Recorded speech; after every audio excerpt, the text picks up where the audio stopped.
Muy buenos días. Muchísimas gracias por la presencia del Instituto del INEGI, por estar aquí hoy, el Instituto Nacional de Estadística y Geografía, que ahora que llegaron, recuerdo que desde mis inicios en el servicio público, en el gobierno federal, en el Instituto Nacional Indigenista en los años 90, de ese entonces recuerdo una gran relación que tuvo esa institución con el INEGI, y desde ahí creo hubo un gran empujón, un avance bastante fuerte en el tema de contar a la población indígena. Ha sido distintos momentos, procesos que se han llevado a cabo. Tengo algunas anécdotas, pero no las voy a contar porque si no nos vamos. Pero sí creo que los avances que ha habido en saber cuántos indígenas hay en México ha sido un esfuerzo de muchos años que ha tomado distintos caminos y que hoy hasta donde estamos ha sido gracias a la lucha de los propios pueblos indígenas, al reclamo de ser reconocidos, al reclamo de ser considerados cuántos son, cómo son, y una serie de cosas. Pero también ha sido una lucha permanente de las instituciones públicas por también hacer un esfuerzo para reconocer a esta población. No dejo fuera a muchos académicos, antropólogos, economistas, sociólogos, estadísticos que han también participado en reuniones innumerables para que se cuente mejor a la población indígena y con diversos criterios. Agradezco hoy la presencia del ingeniero Francisco Sebastián Castro, coordinador estatal en la Ciudad de México, en la zona sur. Muchas gracias, ingeniero. Al licenciado Germán Telles Leal, subdirector estatal de difusión de la Ciudad de México, también de la zona sur. Muchas gracias. Y a la licenciada Cecilia Aldana Calva, que es ejecutiva de cuenta de la Dirección Regional Centro, que está por allá arriba. Aquí está, viéndola. Muchas gracias. Y por supuesto agradezco la presencia de todos ustedes que tienen interés en este tema. Posteriormente no quisimos invitar a más, no vinieron más para evitar el asunto de la sana distancia. Vignasi Yona Inenaya Kutauna. Quiero agradecer al INEGI la disposición para presentarnos hoy los resultados del Censo de Población y Vivienda 2020, que sin duda nos será de gran ayuda para obtener el mayor provecho a esa gran empresa que significa realizar el censo y que el año pasado fue realmente una gran odisea por el asunto de la pandemia. Además de la circunstancia de la pandemia, e incorporar a esa vasta información a los proyectos y actividades que realizamos en la CEPI. Contando lo que tenemos, sabemos lo que podemos. Es el eslogan que se utilizó para promover el censo de 1940, el sexto censo de población. Y en este año 2021, justo se nos presenta la oportunidad de contar con los datos más recientes, con mayor nivel de desagregación geográfica y con un gran espectro de variables socioeconómicas y culturales que nos permiten conocer la estructura y distribución de la población y las características de la vivienda.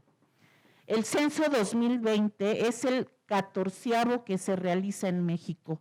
El primero, el que se levantó en 1985, da cuenta que habitaban 474,860 personas en aquel entonces en el territorio del Distrito Federal, hoy la Ciudad de México, ciudad innovadora y con derechos. Desde este primer censo se le preguntó a la población, ¿habla lengua indígena? ¿Qué lengua indígena habla? Siempre ha sido el hecho de hablar una lengua indígena el mayor distintivo de identificación de la población indígena y que ha sido un gran motivo de discusión y de debate, que se ha ido mejorando muchísimo gracias a esos debates y esas discusiones. Por cierto, en zonas urbanas los enumeradores en aquella ocasión fueron elegidos entre los funcionarios públicos más ilustrados en las fincas de campo, fábricas, minas y haciendas. Fungían como empadronadores los encargados o administradores de las negociaciones. En las poblaciones indígenas realizaban esta labor principalmente los maestros. Pero no fue el único criterio utilizado en algunos censos para identificar a la población indígena. Por ejemplo, en el cuarto censo, el de 1921, incluyó una pregunta para identificar la raza. Las opciones eran de raza indígena pura, de raza indígena mezclada con blanca y de raza blanca. Por supuesto, esta pregunta solo se realizó a la población mexicana por nacimiento. En los censos de 1940 a 1970, además del criterio lingüístico, se incorporaron otros elementos sobre la alimentación, el calzado, indumentaria y hasta la forma de dormir, para conocer los usos y costumbres de la población. Las preguntas indagaban si comían pan de trigo, si consumían carne, huevos, leche o pescado, si andaban descalzos, usaban guaraches o sandalias, zapatos, si los hombres usaban pantalón o calzón, o las mujeres usaban envueltos en agua o falda, vestido completo, si dormían en el suelo, en hamaca, tepexco, catre o cama. Afortunadamente ya no se incluyen estos aspectos en las metodologías de los últimos censos. Afortunadamente México ratificó en 1975 la Convención Internacional sobre la Eliminación de todas las formas de discriminación racial y más adelante, a principios de los 90, ratificó el Convenio 169 de la Organización Internacional del Trabajo, lo cual comprometió a nuestro país, entre otros deberes, a proporcionar información sobre su población indígena y afrodescendiente y la generación de datos que den cuenta de la educación, salud, empleo, conservación de las lenguas indígenas y respeto a la identidad indígena. Hay 3 hechos relevantes en la captación de la información en los censos de la población indígena y sus lenguas. El primero, en el 11º Censo de Población y Vivienda de 1990, dada la participación del antropólogo Leonardo Manrique en la elaboración de un catálogo de las lenguas indígenas de México con criterios lingüísticos muy robustos, dio cuenta de la gran diversidad lingüística del país al estructurar las variantes dialectales con las que cuentan diversas agrupaciones lingüísticas. El segundo fue la incorporación del catálogo de las lenguas indígenas nacionales que el Instituto Nacional de Lenguas Indígenas, INALI, publicó en 2008. Como anécdota les comento que en una de las reuniones con el INALI para tratar la armonización de ambos catálogos de lenguas, el director general de estadística del INEGI en ese entonces, el maestro Miguel Ángel Cervantes Flores, le quitó el número romano 13º al proyecto de levantamiento de censal de 2010. Decía que no era supersticioso, pero por si las dudas. El 12º Censo de Población y Vivienda 2000 incorporó el criterio de autorreconocimiento o adscripción para identificar a las personas que se consideran indígenas, la pregunta que se formuló en el Censo 2010. Esa pregunta fue: ¿nombre? ¿Es náhuatl, maya, zapoteco, mixteco o de otro grupo indígena? Y solo admitía como respuesta un sí o un no. Además, esta pregunta se incluyó en el novedoso cuestionario ampliado. El Censo 2000 aplicaba un nuevo instrumento de consulta, el cuestionario ampliado, que incluye las preguntas del cuestionario básico más otras. Este cuestionario se aplicaría en paralelo a una muestra probabilística de las viviendas de México y sus habitantes. con representatividad nacional, estatal y municipal. La inclusión del criterio de autorreconocimiento como indígena también tiene entre sus objetivos cumplir con acuerdos internacionales, como los compromisos con la Organización de las Naciones Unidas para la Educación, la Ciencia y la Cultura, la UNESCO, que recomienda promover la diversidad cultural y salvaguardar las lenguas, y mandata que los países determinen la situación y las tendencias de la diversidad lingüística y el número de hablantes de lenguas indígenas.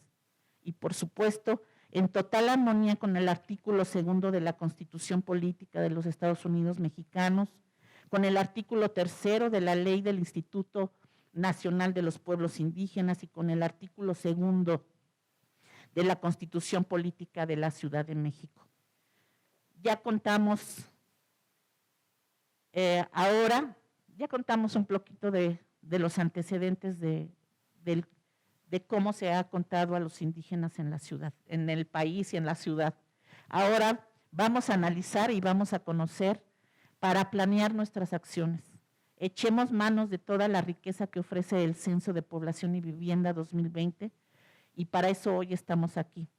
Agradezco nuevamente al personal del INEGI su disposición en este primer acercamiento, de muchos más que tendremos, y agradezco la presencia y el interés de todos ustedes, porque siempre cuando en algunos foros se me ha tocado hablar sobre población indígena y me refiero al INEGI, siempre dicen es que el INEGI no los cuenta bien, ¿no? Y siempre contesto otras cosas, ¿no? Y también lo que digo es, si los cuenta o no los cuenta bien, es la única fuente confiable, ¿no? No hay otra, hasta que hagamos un censo específico como queramos. El INEGI yo creo que hoy, con todas las adecuaciones que ha hecho, con todos los avances que tiene, creo que nos acerca mucho más a saber cuántos indígenas hay en México, cuántas lenguas, cómo viven, etcétera. También tenemos la colaboración con el Instituto Nacional de los Pueblos Indígenas, que también hace otro tipo de acercamiento y que al parecer ya lo hizo, con base en información del INEGI. Bueno, pues muchísimas gracias. Les dejo el micrófono, creo que ya, les dejo el micrófono y aquí estaremos atentos y estoy segurísima que vamos a tener muchas más reuniones de trabajo. Y su información, gracias, a todo al gran equipo que es el INEGI, al gran equipo que tienen que formar para llegar a estos resultados. Muchas gracias y les dejo la palabra.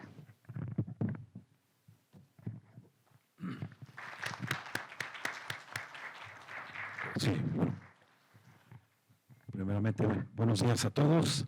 Agradecemos su valioso tiempo para exponerles los resultados del censo.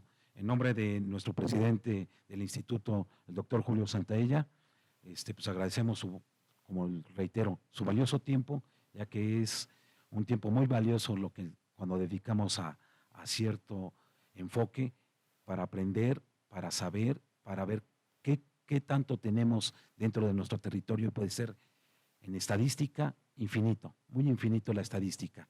Y como bien nos los puso nuestra compañera, nos dio todo el panorama desde cuando se empezaron a levantar los censos. Y realmente un censo es un barrido. Vamos puerta por puerta. En el instituto levantamos 4 tipos de censos. El censo de población, que lo realizamos cada 10 años.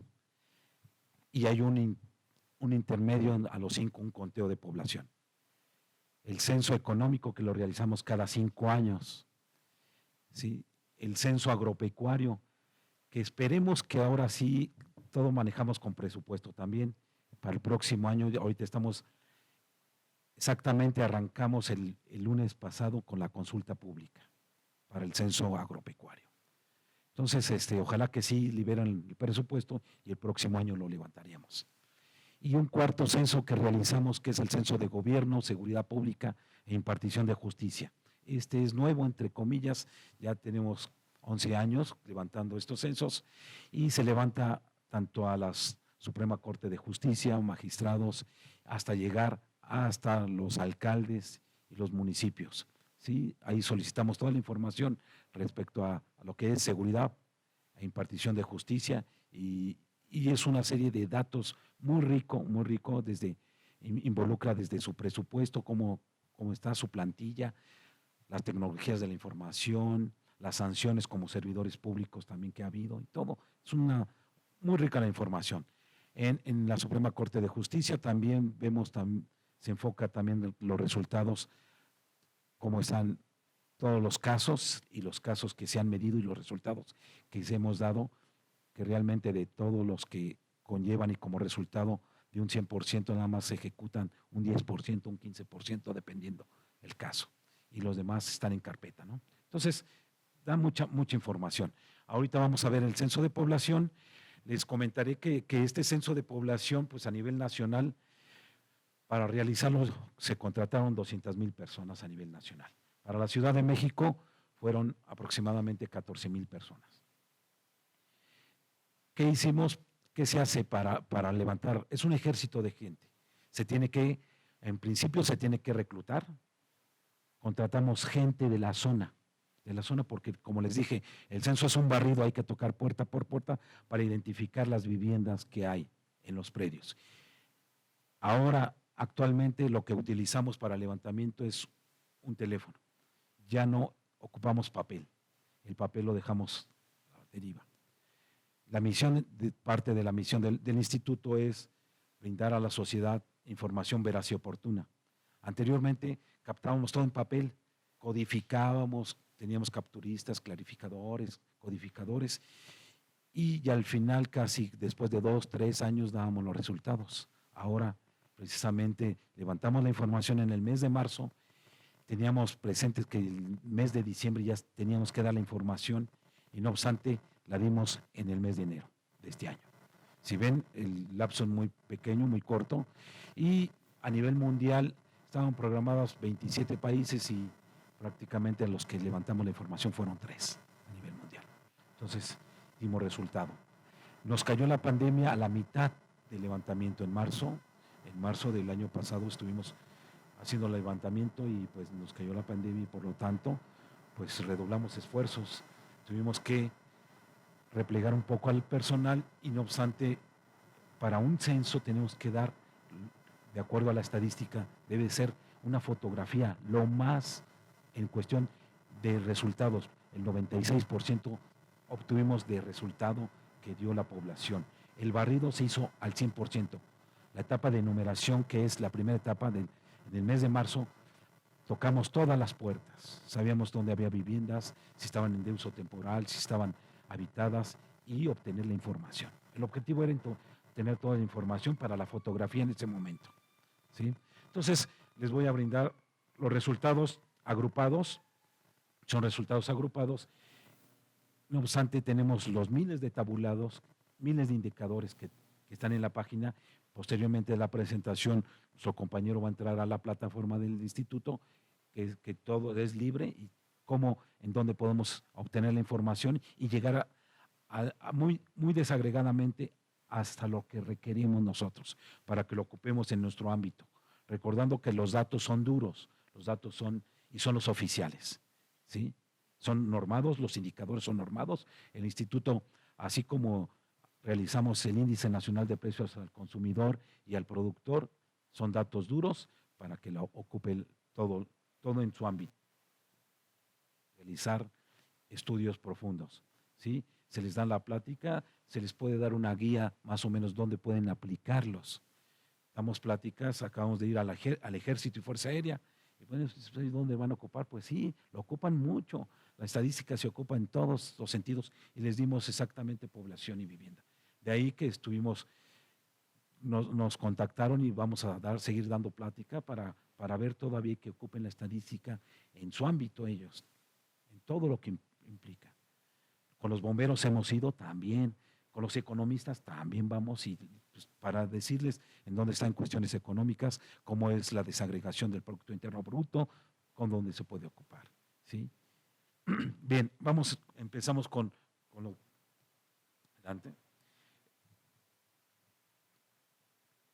Bien, empezamos a ver el contenido.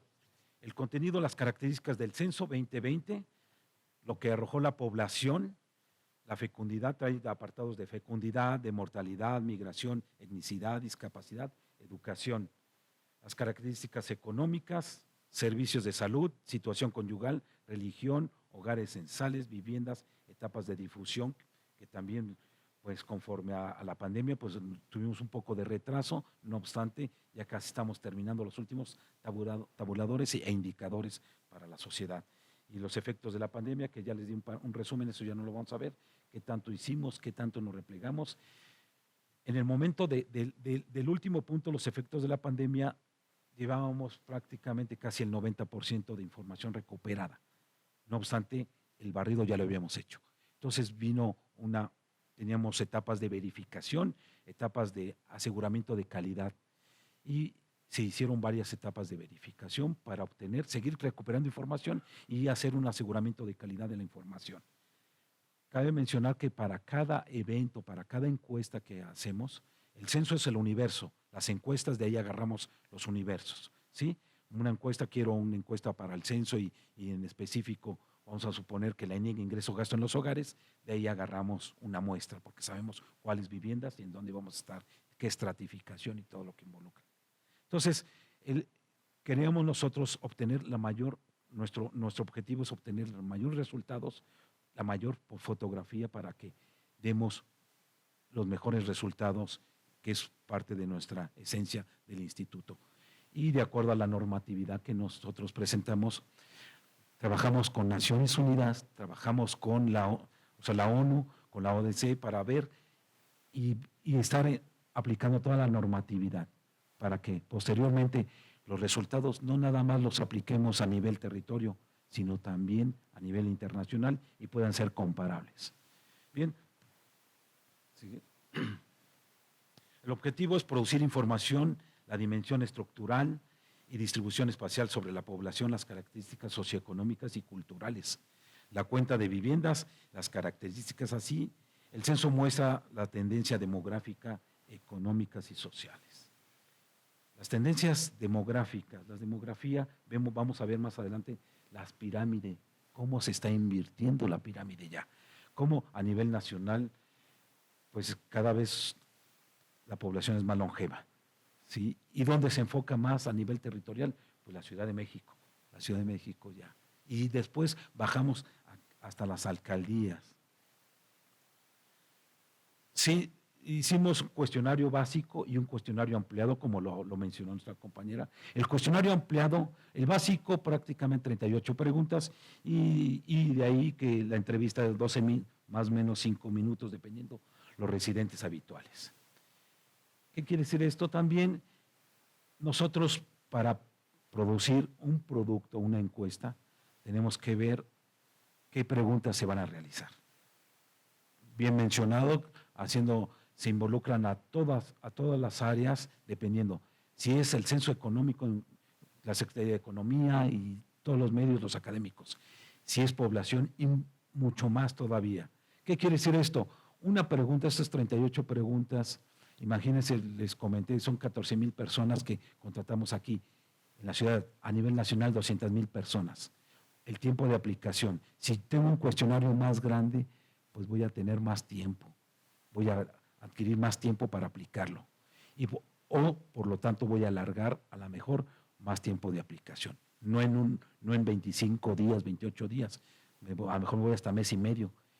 Y todo eso es costoso, ¿no? Una pregunta es muy costosa dentro de un cuestionario, y más en un censo. ¿De hecho? El censo nos costó arriba de 12,000 millones de pesos, el censo de población. Bien,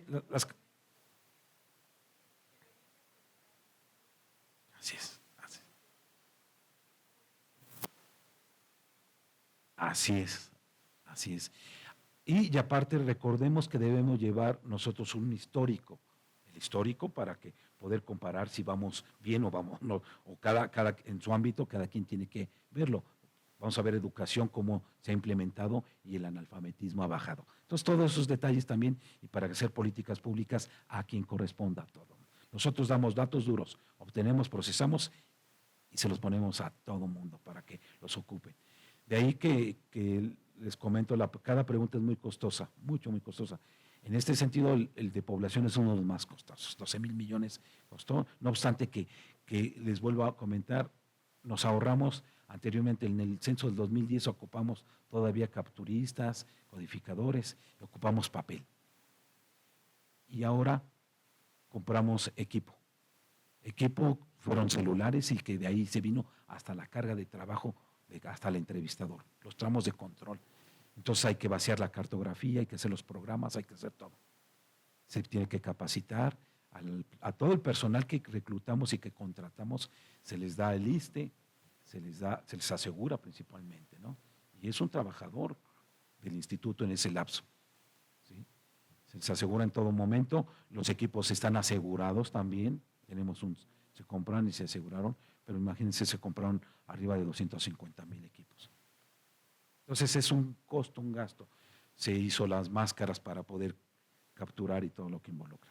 Sí, las características metodológicas, el objetivo de estudio, les comento, fue en las viviendas y los residentes habituales. La entrevista fue directa. Hacemos prácticamente, todavía no tenemos la educación nosotros para andar contestando todavía, ya sea por internet o por correo, por lo que sea, ¿no? No tenemos el hábito, derivado de miles de aspectos, ¿no? Entonces lo hacemos cara a cara y ha surgido y hemos obtenido buenos resultados todavía. La sociedad, gracias a la sociedad, hemos obtenido los resultados y aquí están. Aunque con sus pormenores, que hemos tenido agresiones con nuestros compañeros entrevistadores, ya sea asaltados, robados, golpeados, hasta derivado de la pandemia, hasta sufrimos muchas personas, les ponían insecticidas en la cara y todo lo que involucraba, pensaban que llevábamos nosotros la peste, ¿no? Entonces, era nuevo para todos, ¿no? Entonces, la desconfianza también. Personas informantes adecuados, el jefe o jefa de familia, mayores de 18 años que conozcan la información de la vivienda. El cuestionario digital o impreso, como les hice mención, el impreso hubo lo menor en aquellas. Sabemos que en la Ciudad de México tenemos áreas dormitorio, todos. Yo vivo en la Gustavo Madero y trabajo de este lado en la Benito Juárez. Y dependiendo de la movilidad, pues me aviento 1:30, 2 horas, dependiendo, ¿no? Y ya sale uno a las 7 de la noche, pues ya llega a dormir tarde. Entonces hay muchas zonas dormitorio y que para esto tenemos que ir tarde, muy temprano o muy noche o los fines de semana para recuperar la información. De hecho, a nuestro compañero le tocó, estábamos platicando que él estuvo también.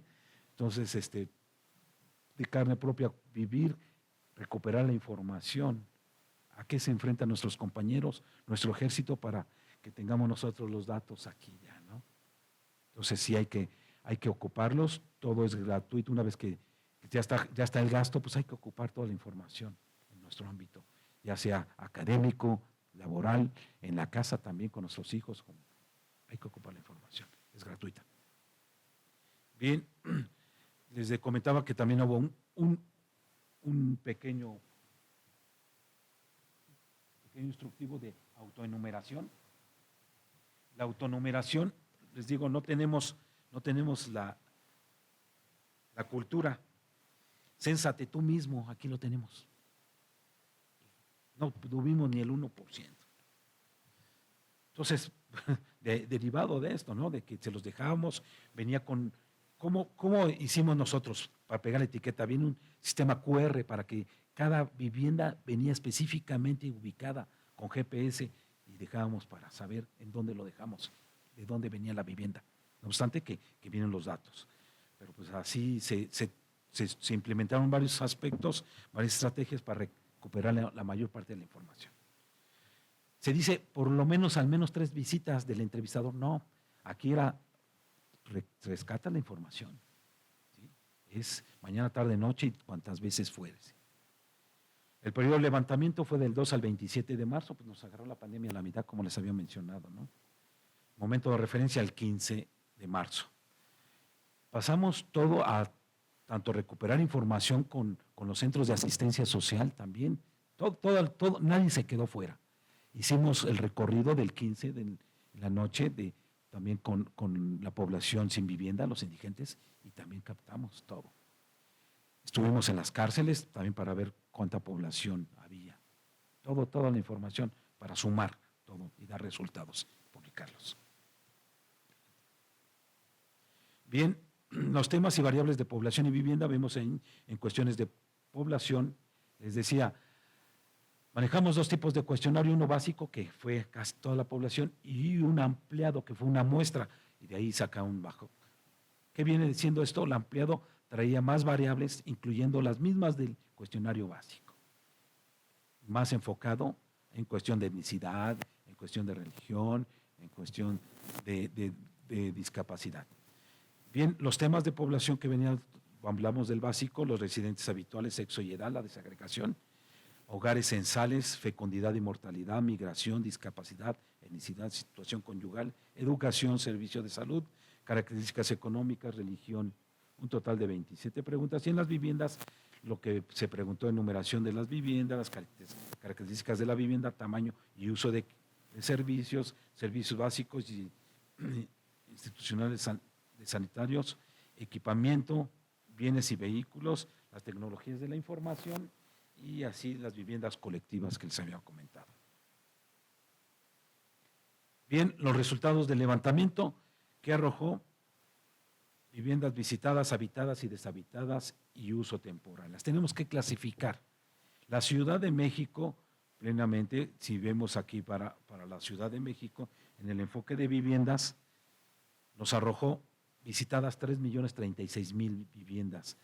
De estas habitadas fue el 90.8%, deshabitadas y uso temporal el 9.2%. De estas habitadas con entrevista y sin entrevista, estamos viendo que fueron particulares 2.756.000, colectivas 1.114, con entrevista fue el 94.5%, sin entrevista el 5.5%. Esta presentación se las podemos dejar, de hecho viene viene en la página, la podemos decirles cómo la bajan y viene todo, ¿sí? Ese es un concentrado y agrupación que vamos a ir viendo más adelante. En el enfoque de población, para la Ciudad de México arrojó 9.209.944. A nivel nacional somos los 126 millones, ¿sí? Entonces, derivado de esto, pues imagínense, en cuestiones de territorio, la Ciudad de México todavía sigue ocupando el segundo lugar a nivel nacional. En cuestiones de territorio, vemos que todavía la alcaldía Iztapalapa es más grande todavía que Tlaxcala, que ciertas entidades juntas también, ¿no? Colima. Entonces, más adelante vamos a ver los comparativos. Como nos había comentado nuestra compañera, también vemos ahí cómo se va creciendo la población, total de población y su tasa de crecimiento.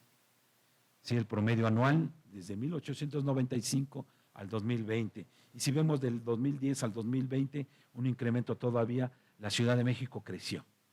¿Sí? No al ritmo como otras entidades, pero no obstante, pues de un solo lote, pues ahora lo que hacemos, crecemos para arriba, ¿no? Edificios. La Ciudad de México, como les comenté, ocupa el segundo lugar a nivel nacional por su número de habitantes, mismo lugar con respecto al 2010, y va equitativo con el censo económico, también en unidades económicas. Vamos casi a la par agarraditos. Y pues, ¿quién es el primer lugar? Pues el que tiene mayor territorio y que nos rodea casi prácticamente, pues el Estado de México. ¿Sí? Bien, la conformación de la población total, vemos aquí los residentes en viviendas particulares y colectivas, el Servicio de Exterior Mexicano y la población que carece de vivienda, cómo se conforma totalmente, ¿no? Censo de población, de vivienda, el total de los 959.392 viviendas particulares, en viviendas colectivas 46.914 residentes, Servicio Exterior Mexicano 2.412, sin vivienda 1.226, un total de los 9.200.944.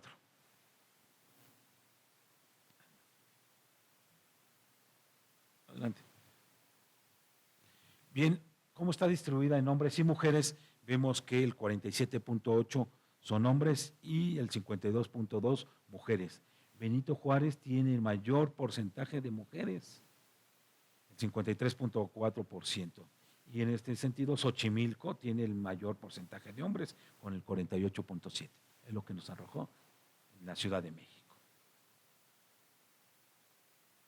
Bien, la estructura de la población. Si vemos, pues ya no es una pirámide, ¿no? Ya no está formando, se está invirtiendo, lo que les había comentado. ¿Sí? La edad mediana en el 2020 lo que nos arrojó fue de 35 años, no obstante traíamos 31 en el 2010. Y vemos cómo está la pirámide. Pues cada vez es más longeva la población de la Ciudad de México. Y a nivel nacional es la pirámide que tiene una distribución ya no como pirámide, se está invirtiendo totalmente. ¿Qué quiere decir esto? Pues más adelante pues, empezamos a ver las necesidades a los que les corresponde hacer una política pública, las necesidades que vamos a necesitar la Ciudad de México en cuestión de rampas, en cuestión de alimentación, en cuestión de miles de aspectos que va a cambiar, ¿no? Vemos ahí el comparativo Milpalta, que todavía está formada, con Benito Juárez, que se está invirtiendo totalmente. Su edad también de población, ¿sí? La población de Benito Juárez, 434.153, y Milpalta tenemos 152.000, ¿sí? Ahí vemos sus 30 años de edad mediana en Milpalta y 39 años de edad mediana en Benito Juárez. Para eso nos sirve también los tramos de edades, todo lo que involucra, podemos armar lo que nosotros requeramos y tenemos todo el desglose desde 0 años hasta los 100 años, 100 y tantos años, 100 años y más que hay también en cuestión de población.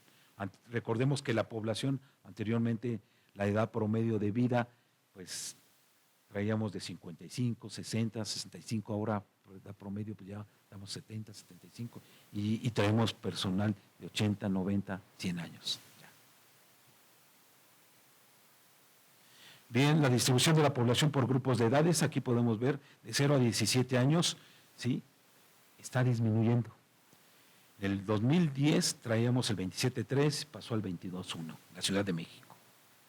De 18 a 29, pues por ende también hay una pequeña disminución, del 25 al 18.9 respectivamente.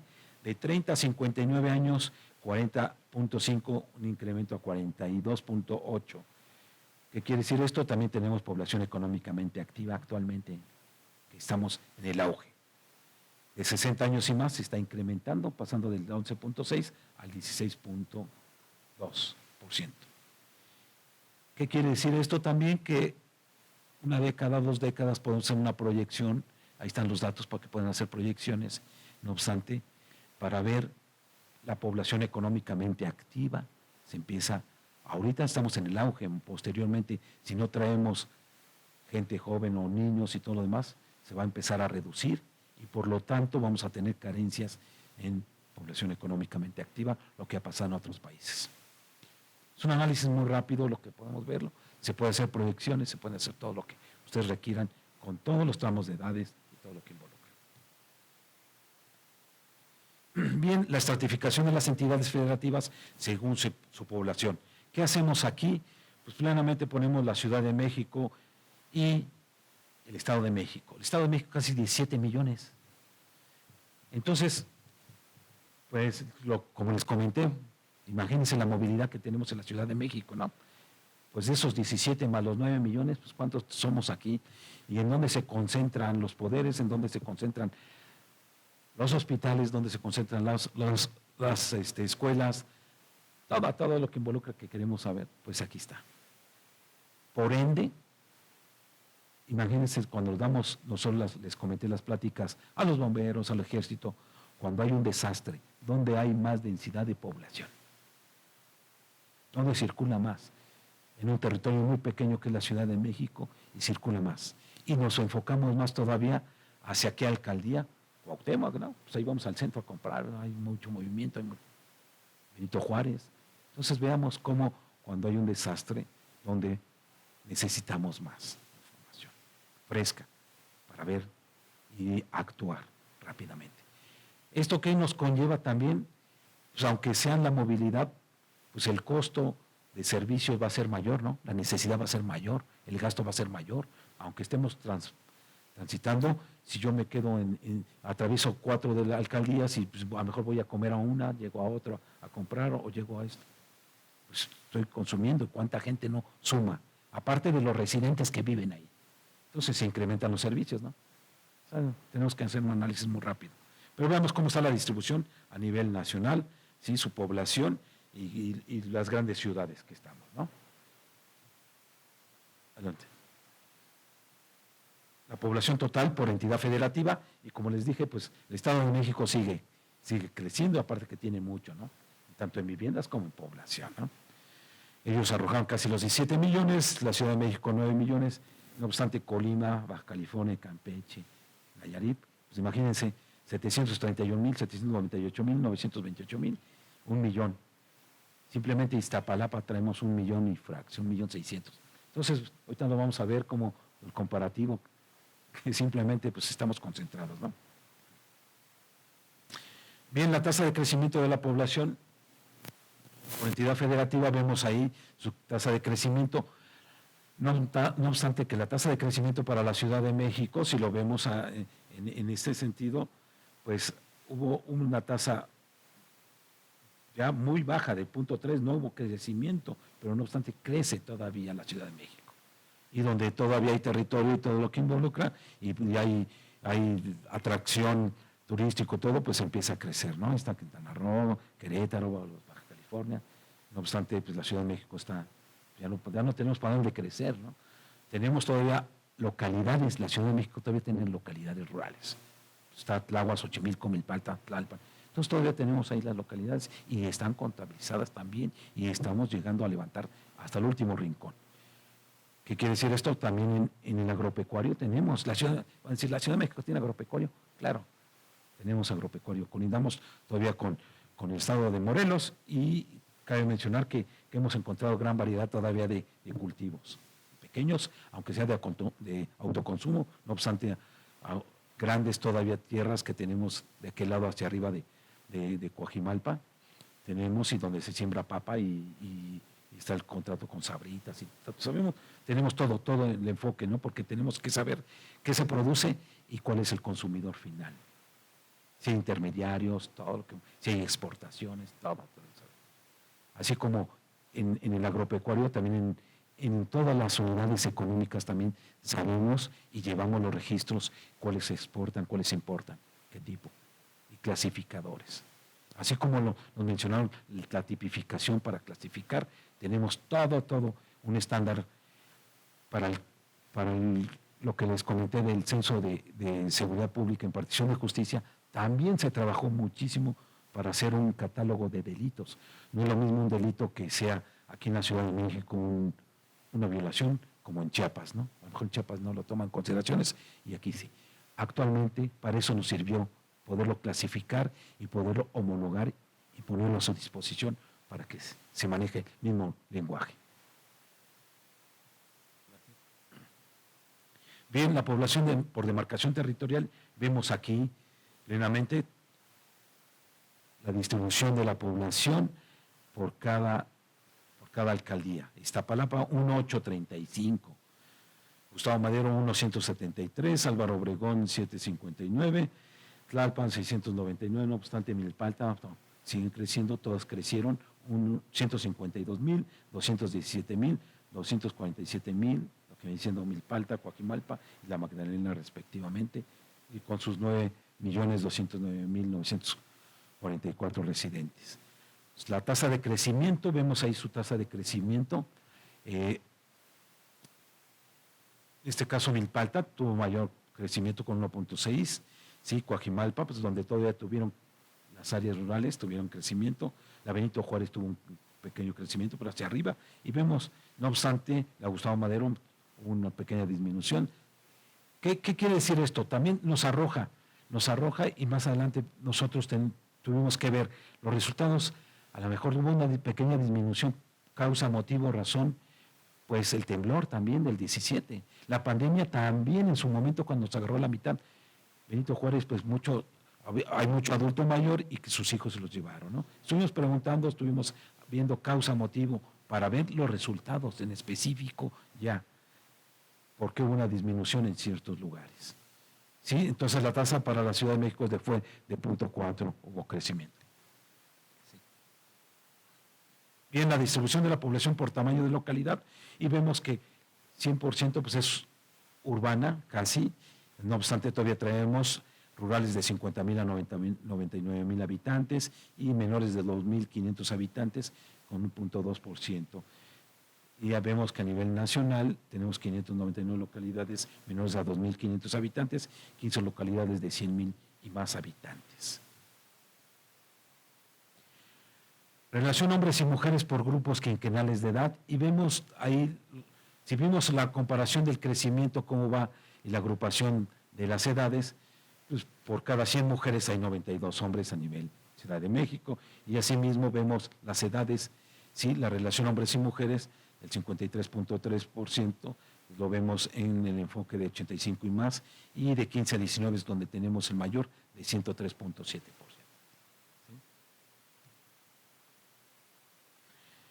La razón de dependencia total infantil y de vejez, vemos ahí, pues como les comenté, ¿no?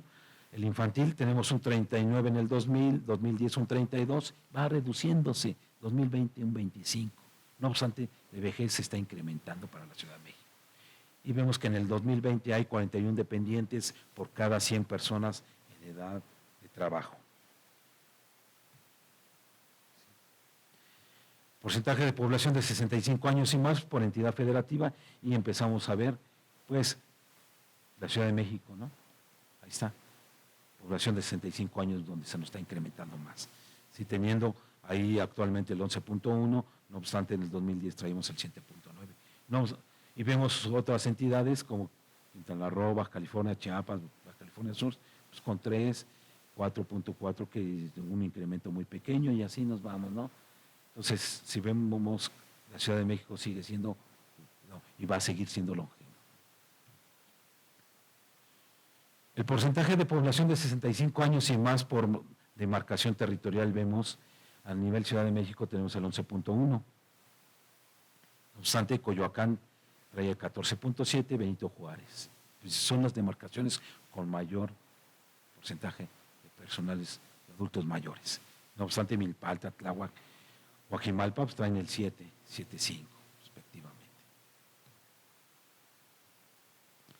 Bien, vemos dentro del cuestionario también lo que arrojó, captamos lo que viene siendo fecundidad y el promedio de hijos e hijos nacidos vivos de las mujeres de 12 años y más, y vemos ahí, está disminuyendo, ¿no? Para la Ciudad de México, no obstante el 2000, 2010, 2020 del 2, 1.9 y 1.6 respectivamente. El promedio de hijas e hijos nacidos vivos de las mujeres de 12 años y más por entidad federativa, pues vemos pues todavía lo que es Guerrero, Zacatecas, Oaxaca, Michoacán, Chiapas, pues son más altas. No obstante, la Ciudad de México quedamos con 1.6, Quintana Roo con 1.8, Nuevo León, Baja California, tenemos 1.9 respectivamente. El promedio de hijas e hijos nacidos vivos de las mujeres de 12 años y más por demarcación territorial, el promedio de 1.6, no obstante vemos ahí Benito Juárez, pues son los que están disminuyendo, pues es adultos mayores, es 1.1, Miguel Hidalgo 1.4, Cuauhtémoc 1.4, Coyoacán 1.5, del lado contrario pues traemos Milpalta 1.9, Tláhuac 1.8, Iztapalapa 1.8, Xochimilco 1.8.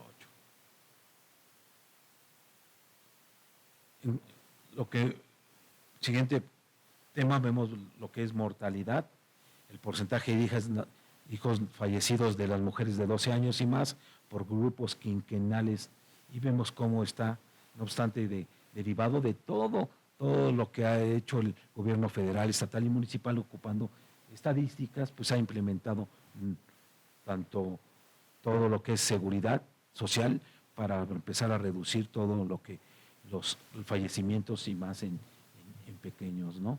Entonces ahí vemos cómo el comportamiento y por tramo de edad, cómo viene reduciéndose la brecha, ¿no? Si vemos de 12 a 14 años, pues una disminución de 2.4 a 5.7. Y no obstante, del 2010 al 2020 pues fue de 0.1 nada más. Y vemos los tramos de edad, ¿no?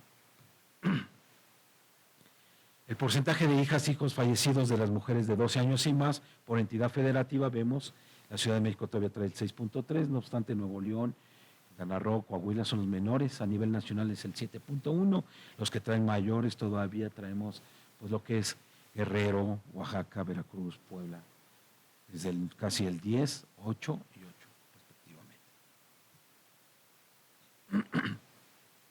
Bien, el porcentaje de hijas, hijos fallecidos de las mujeres de 12 años y más por demarcación territorial, y aquí ya empezamos a ver, pues simplemente Cuauhtémoc con el 7.0, Gustavo Madero 6.9.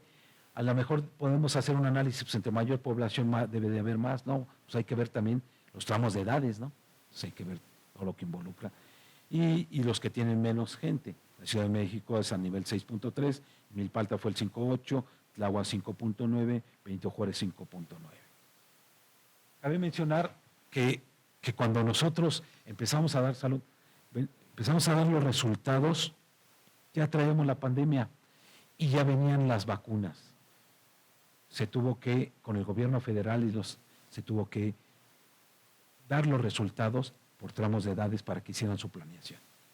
Derivado de que teníamos pocas vacunas, trajeron pocas vacunas, pues empezaron por donde hay menos población también, ¿no? Empezaron por Milpalta, recordarán que empezaron por Milpalta, por las áreas más lejanas. Poca gente, poca vacuna, adulto mayor, y así empezamos a trabajar. Y les sirvió para hacer su planeación. Para eso inmediatamente sirvieron los datos. Esto y otros enfoques, ¿no? Recordaremos que el censo de población también sirve y se enfoca para la distribución del presupuesto. Y por ende también la Secretaría de Hacienda y todo lo que involucró estaban los datos. Por eso como les comenté, nuestro objetivo es dar información veraz y oportuna para que se ocupe inmediatamente. Adelante. Vemos migración, otro tema. La población nacida en otro país, según sexo, vemos también la migración, porque así como tenemos todo lo que fluctúa dentro de la Ciudad de México, del Estado de México, pues también vienen de otros lados, de otros estados y de otros países. Y en este sentido, la población nacida en otros países y que reside en la Ciudad de México, tenemos de Estados Unidos 18.813, población de Venezuela 14.912, población de Colombia 10.723 y otros países 60.000. La población nació en otros países por entidad federativa y empezamos a ver de dónde están. Cómo está a nivel nacional fue 1.212.252, lo que les dije de varios países, y hacia dónde llegaron más, pues en Baja California, pues la Ciudad de México, Chihuahua, y nos vamos sobre las fronteras, y no obstante en Tlaxcala, Tabasco, Campeche y Colima, pues hubo muy poca, con 4.000, 7.000 y 8.000 respectivamente. Las demarcaciones territoriales con mayor población nacidos en otros países, vemos ya enfocamos, pues Miguel Hidalgo, traemos ahí 23.627, Benito Juárez casi 18.000, Cuauhtémoc 15.500, Álvaro Obregón 7.000, casi 8.000, y así nos vamos hasta Azcapotzalco con 2.819. El saldo neto migratorio, tenemos que hacer un saldo neto, cuántos entraron, cuántos salieron y cómo está el saldo por entidad federativa, y pues vemos aquí, como la lámina anterior, pues vemos ahí Quintana Roo, Baja California, Querétaro, Nuevo León, Baja California, Baja California, no obstante, salieron con saldo neto positivo, y no obstante, Guerrero, Tabasco, Veracruz, la Ciudad de México con un saldo negativo con menos 2.8, la Ciudad de México. Saldo neto migratorio interno por entidad federativa, y empezamos a ver cómo se vio por entre entidades, cómo estuvimos, y no obstante, pues saltos hacia dónde van y hacia dónde regresamos, ¿no? Porque a lo mejor captamos de dónde viene, se hacen las preguntas, usted hace 5 años, hace 3 años, ¿dónde vivía? No, pues vivía en la alcaldía tal, o vivía en tal estado, y así empezamos a ver, y empezamos a ver cómo hay un saldo neto migratorio interno, y pues la Ciudad de México, pues traemos ahí, no obstante, el saldo neto migratorio de menos 2.8 y el 5.9 que venía siendo anteriormente, ¿no? Y cómo se comporta por cada entidad. El porcentaje de migrantes municipales al interior de la entidad federativa nacional fue el 2.2 y empezamos a ver la Ciudad de México arrojó el 3.3, Nuevo León el 6, no obstante Baja California es el 0.5, Guanajuato el 0.6, nos vamos con las otras entidades.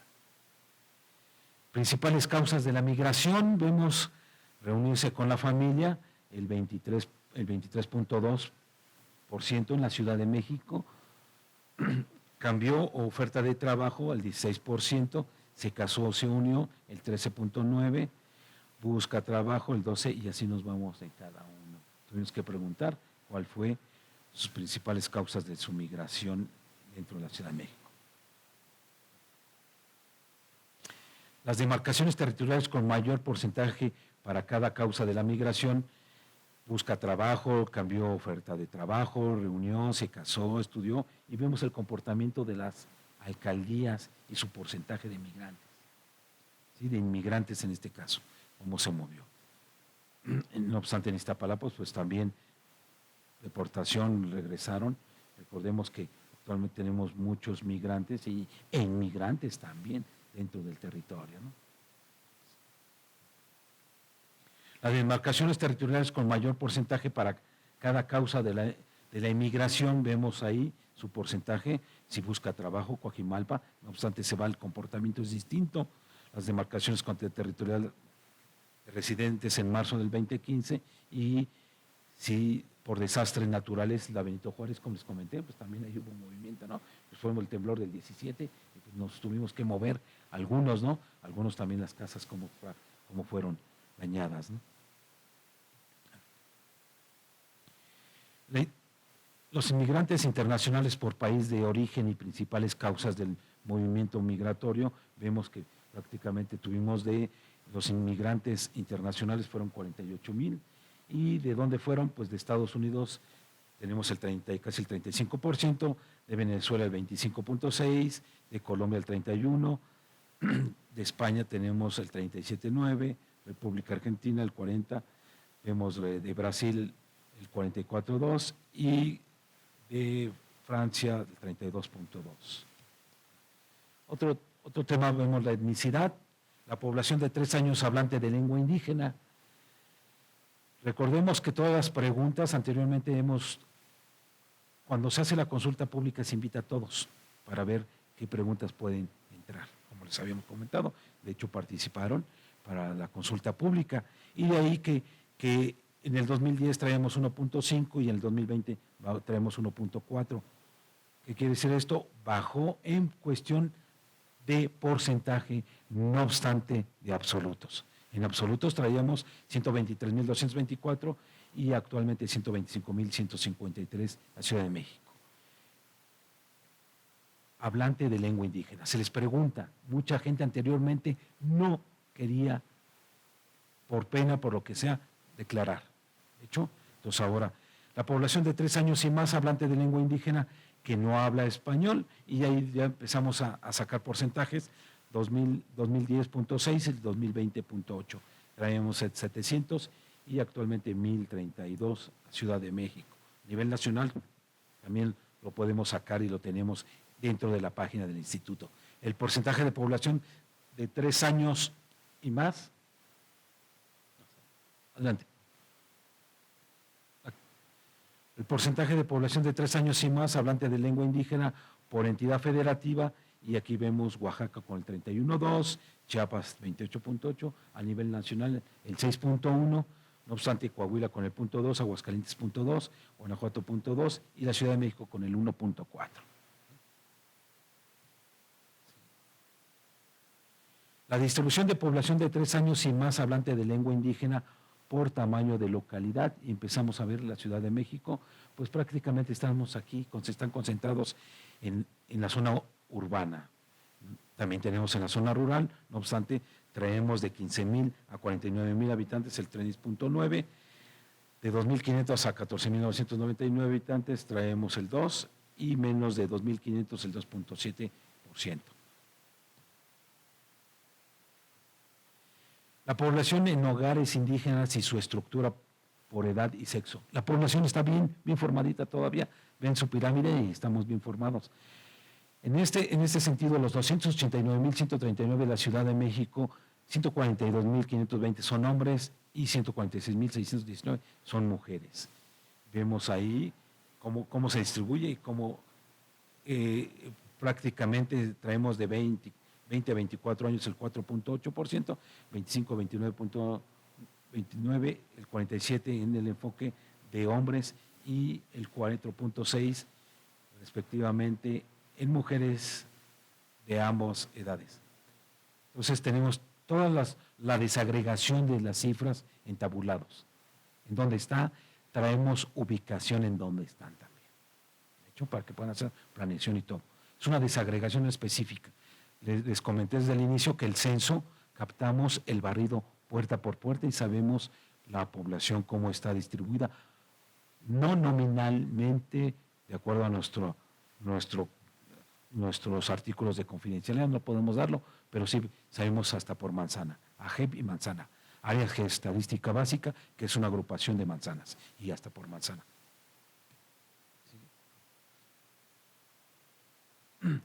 Bien, la población que se autorreconoce afro-mexicana o afrodescendiente arrojó 186.914, representando el 2% de la población total.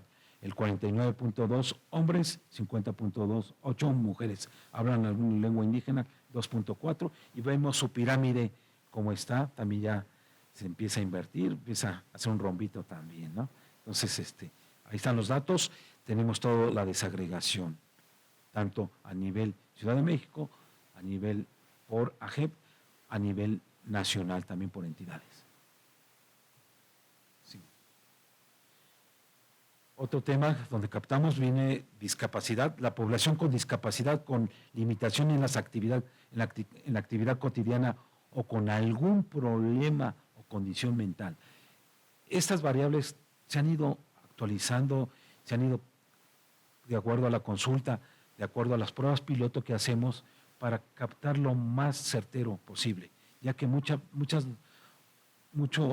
personas no reconocen, aunque yo use lentes, digo, no, yo no tengo ninguna discapacidad, no, pues simplemente sí tengo una discapacidad, ¿no? Ya está catalogado y está clasificado, por eso lo captamos. Y que nos arrojó para la Ciudad de México 1.703.827, que fue el 18.5% de su población. ¿Sí? Población con discapacidad, el 5.4%, con algún problema o condición mental, 1.6%, con limitaciones, el 12.4%. De ahí desagregamos solo discapacidad, el 4.8%, discapacidad y problemas o condición mental, el 0.5%, solo problemas o condición mental, el 0.8%, limitaciones y problemas con condición mental, 0.3%, y solo limitaciones, el 12.8%. Tenemos la desagregación por edades. La población con discapacidad y su distribución por sexo, el 43.1 hombres y 56.9 mujeres, de los 493.589. Aquí viene la distribución con discapacidad y su distribución por grupos de edad, y vemos, pues en menores ha reducido, del 0 a 14 años con el 6.5, 5.29 también, no obstante se empieza a incrementar, tenemos un pequeño incremento del 30 a 59 años, y no se diga a mayores de edad. Ahí es donde tenemos el mayor porcentaje, de 60 a 84 y de 85 años y más, casi un 60%. ¿Sí? La discapacidad por la población con la distribución dependiendo de la discapacidad según la actividad cotidiana, vemos para caminar, subir o bajar el 49.5%, ver aún usando lentes, lo que les había comentado, 42.7%, oír aún usando aparato auditivo, 23.2%, bañarse, vestirse o comer, 16.9%, recordar o concentrarse, el 17.3%, y hablar o comunicarse, el 12.2%.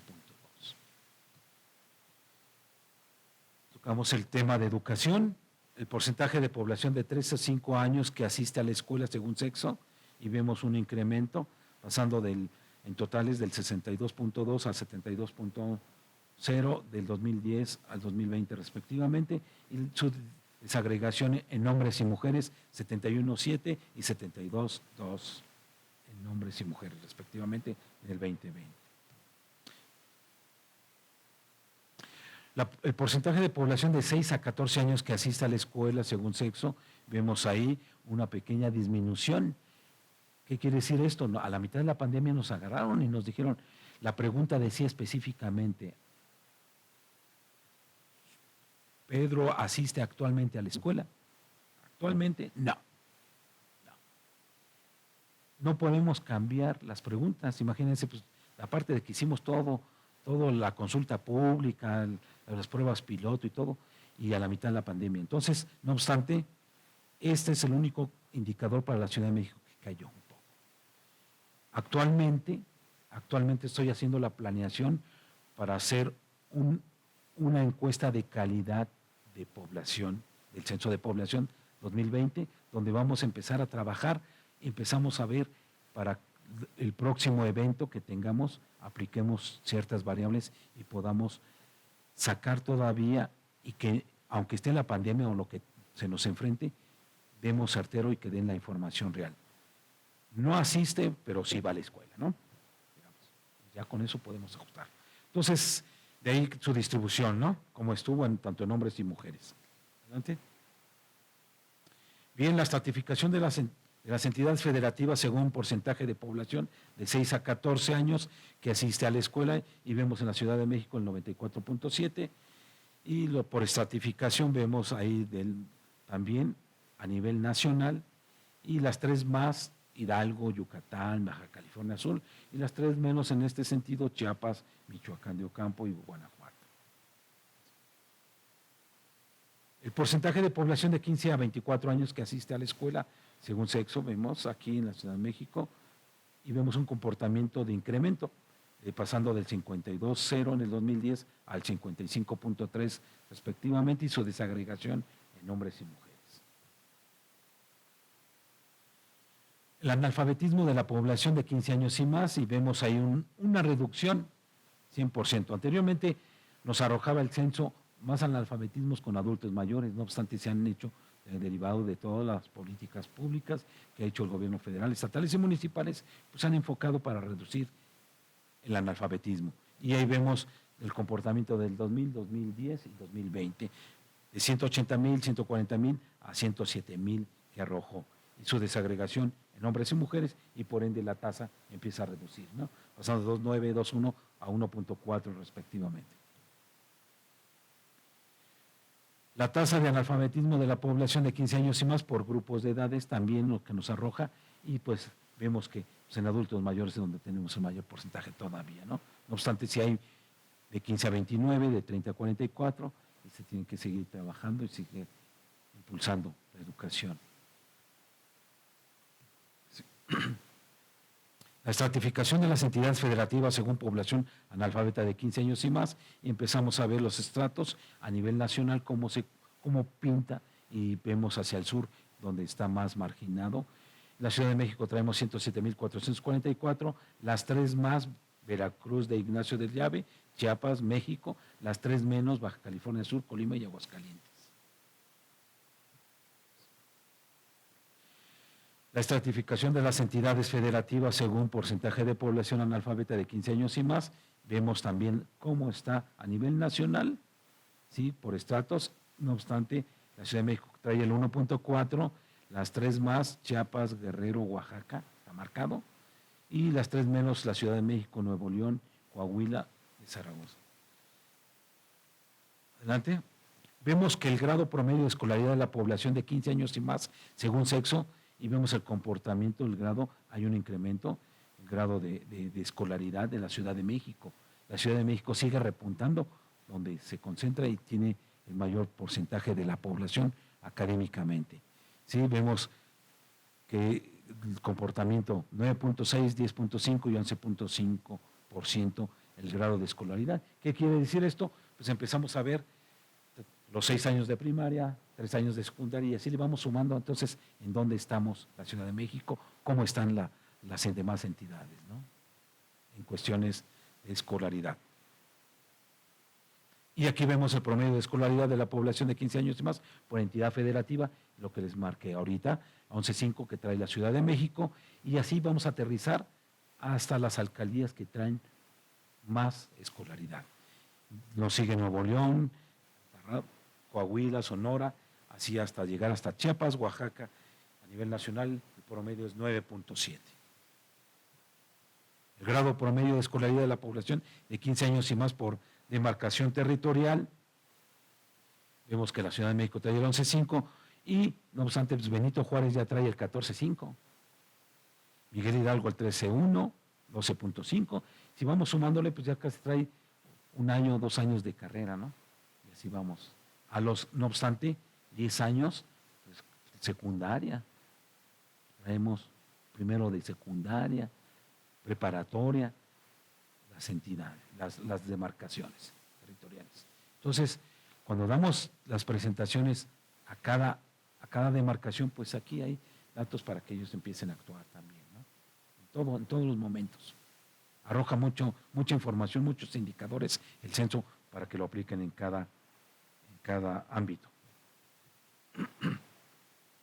Características económicas, el que sigue, vemos otro tema, lo que nos arrojó la tasa de participación económica de la población de 12 años y más, según sexo, y vemos aquí, la tasa de participación de las mujeres creció en 4.1 puntos porcentuales del 2000 al 2010 y 11.8 puntos porcentuales en los últimos 10 años, y vemos el comportamiento y la desagregación entre hombres y mujeres.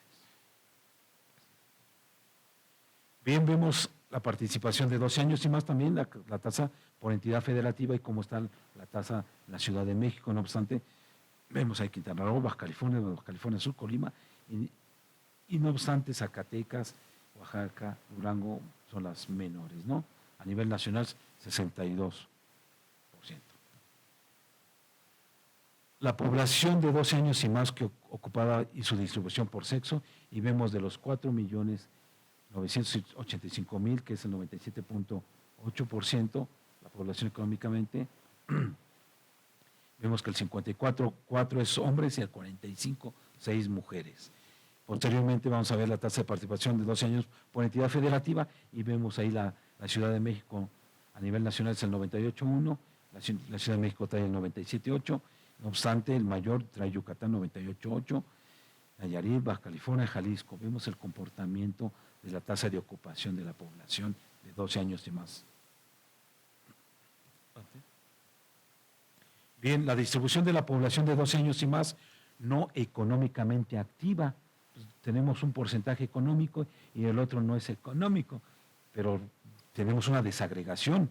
Son pensionados el 16.8%, estudian el 37.1%, se dedican a los quehaceres del hogar el 34.4%, ¿sí? Limitación física el 2.8% y otras actividades no económicas traemos el 9%, de los 2.798.579 de la Ciudad de México.